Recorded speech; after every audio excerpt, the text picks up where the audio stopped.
Тем временем Сбербанк России поможет республике разработать и внедрить информационно-аналитическую медицинскую систему в здравоохранении региона. Это еще одно соглашение о сотрудничестве, которое правительство Коми заключило на Петербургском форуме.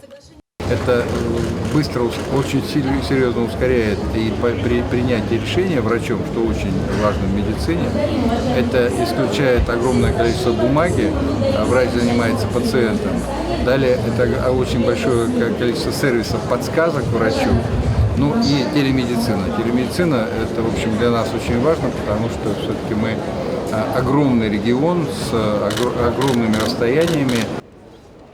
Подписала республика соглашение и о сотрудничестве с Ростуризмом. Подписи под документом поставили первый зампред правительства Коми Эльмира Ахмеева и замруководителя ведомства Елена Лысенкова. Договор позволит создать благоприятные условия для устойчивого развития внутреннего и въездного туризма региона.